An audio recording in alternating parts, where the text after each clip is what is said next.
ہماری ملاقاتیں نہیں کرنے دی جاتی. جھوٹے لوگ ہیں, وہاں ایجنسیز کا کنٹرول ہے. مجھے بتا دیں اکرم کو کس نے اغوا کیا ہے؟ نواز شریف ڈفر ہے. میں اس سے پوچھتا ہوں کہ آج کس کا زمانہ ہے؟ آج آصف کی کیا حیثیت ہے؟ اس کی تو چوٹ کی داڑھی میں تنکا ہے.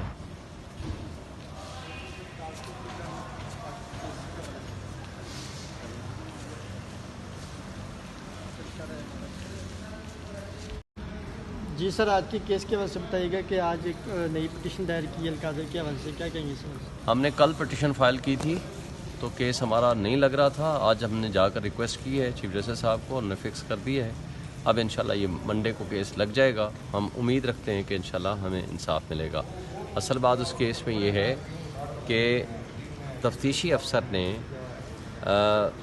جرا کے درمیان اس بات کو ایڈمٹ کیا کہ اسی کیس کے القادر یونیورسٹی ٹرسٹ کیس کہیں یا 190 ملین کا کیس کہیں, اس کے اوپر ایک تفتیش کی تھی اور اس کے نتیجے میں یہ کیس ڈراپ کر دیا تھا اور اس کو ختم کر دیا تھا 2020 میں. تو اس حوالے سے ہم نے ریکویسٹ کی جج صاحب کو کہ جی آپ یہ ریکارڈ طلب کر لیں, تو انہوں نے اس کو انکار کر دیا. حالانکہ یہ بالکل غلط آرڈر کیا اس نے. اس کو ہم نے چیلنج کیا ہے اور وہ ڈے ٹو ڈے ہیئرنگ کر رہا ہے, چلا رہا ہے کیس کو. اس حوالے سے ہم نے اسٹے اپلیکیشن بھی فائل کی ہے اور ساتھ اس مین کیس بھی فائل کیا ہے کہ جناب وہ ریکارڈ طلبی کی جائے. تو اس حوالے سے کیس ہمارا فکس نہیں ہو رہا تھا, لیکن الحمدللہ اب ہو گیا ہے.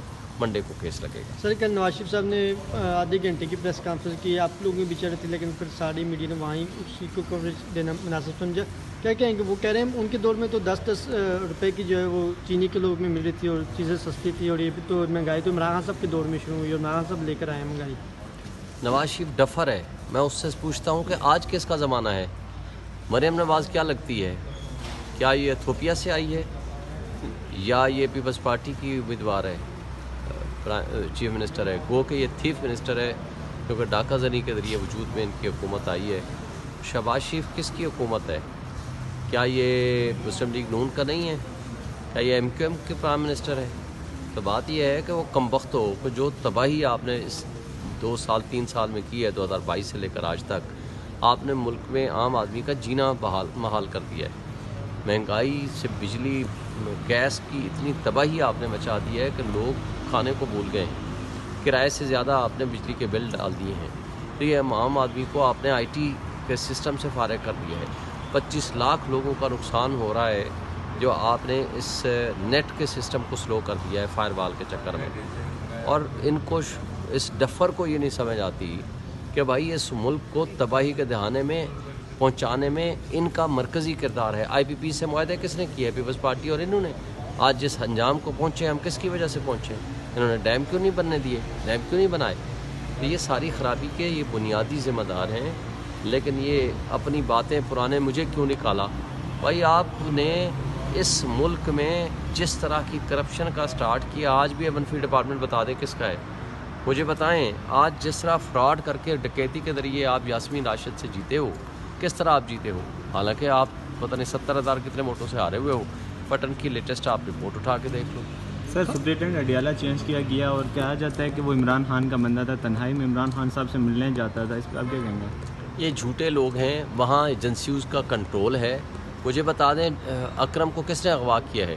وہ گرفتاری تو ہے نہیں, اس کو تو اغوا کر کے لے گئے ہیں. یہ پورا میڈیا چلا رہا ہے کہ اس کو جی ایجنسیوں نے زیر حراست لے لیا. بھائی ایجنسیوں کا کیا کام ہے؟ میں تو پہلے پٹیشن فائل کر چکا ہوں کہ ایجنسیوں کا رول وہاں ہے, وہی وہاں بیٹھ کے سارا کچھ کر رہے ہیں. وہ جو سپرنٹینڈنٹ یا جیل سپرنٹینڈنٹ یا ڈپٹی سپرنٹینڈنٹ ہے ان کا اختیار ہے وہاں کہ قانون کے مطابق وہ جو فیسلٹیز ہیں وہ عمران خان کو دیں. وہ بھی نہیں دے رہے, وہ دینے نہیں دے رہے. ہماری ملاقاتیں نہیں کرنے دی جاتی, ہمیں اندر نہیں جانے دیا جاتا, ہم وکیلوں کو ملنے نہیں دیا جاتا, پولیٹیکل لیڈرشپ کو ملنے نہیں دیا جاتا. وہ سارا کنٹرول آلریڈی ایجنسیز کا ہے وہاں, اور وہ غلط ہے. ہم اس کی مذمت بھی کرتے ہیں اور ہم انشاءاللہ اس کے لیے ہم کنٹمپٹ پٹیشن بھی فائل کر رہا ہوں. خواجہ صاحب نے خان صاحب نے کہا تھا کہ 2 مہینوں میں یہ حکومت جانے میں. خواجہ صاحب کہہ رہے ہیں خان صاحب نے آپ کو تسلیاں دے رہے ہیں اور اپنی دل شفیع کر رہے ہیں. آج آصف کی کیا حیثیت ہے؟ اس کی تو چوٹ کی داڑھی میں تنکا ہے.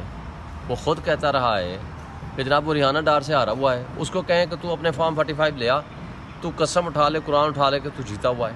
وہ جھوٹا آدمی ہے. جھوٹے آدمی کی کیا ہم بات کریں گے؟ اس کی حیثیت سر اسی کیس میں قاضی فائز صاحب نے بھی جو ہے وہ ریمارکس دیے تھے اور کل آپ لوگوں نے اس پر تفصیلی پریس کانفرنس بھی کی تھی.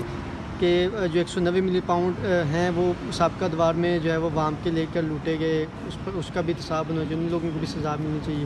تو اس حوالے سے سر کیا کہیں گے؟ آپ لوگوں نے کل پٹیشن وغیرہ بھی دائر کی لیکن درخواستیں نہیں لی گئی آپ لوگوں کو. دیکھیں میں یہ سمجھتا ہوں کہ ان کو نہیں کرنا چاہیے تھا، یہ غلط بات ہے. بات یہ ہے کہ ایک پینڈنگ کیسز کو جو نیچے ایک کورٹ میں پینڈنگ ہے آپ اس میں آبزرویشن دے رہے ہو کسی اور کیس میں، تو اس کا مطلب ہے آپ اس پہ اثر انداز ہونے کی کوشش کر رہے ہو. تو یہ ایک انتہائی غلط بات ہے. اگر آپ واقعی آپ کرپشن کے خلاف ہیں تو جج صاحب آپ کو پھر سو موٹو نوٹس لینا چاہیے گندم سکینڈل کا، آپ کو سو موٹو نوٹس لینا چاہیے، آپ کو دبئی لیکس کا، آپ کو سو موٹو نوٹس لینا چاہیے کہ جن لوگوں نے یہاں سے منی لانڈرنگ کے ذریعے پیسہ ملک سے باہر لے کے لوٹ کے لے گئے ہیں. آپ ایک پینڈنگ کیس کے حوالے سے اس طرح کی بات کر رہے ہیں. آپ کو یاد ہوگا آپ نے حدیبیہ پیپر مل کیس کو بھی بند کیا تھا، اس میں آپ جو کرپشن ہوئی ہے آپ اس کو پھر ہائی لائٹ کریں. یہاں تو ایک پینڈنگ میٹر ہے، ایک ایشو ہے جو آلریڈی سبجوڈس ہے، آپ اس کے اندر کوئی دینے والے جو ریمارکس ہیں تو آپ نے ایک جج کے اوپر متاثر ہونے کی کوشش کی ہے. بہتر یہ ہے کہ آپ اپنے آپ کو ہمارے کیسز سے الگ کر لیں. وہ اب آپ انصاف نہ صرف ہو بلکہ ہوتا ہوا نظر آئے. یہاں نا انصافی بلکہ ہو رہی ہے، بلکہ ہوتی ہوئی نظر آ رہی ہے.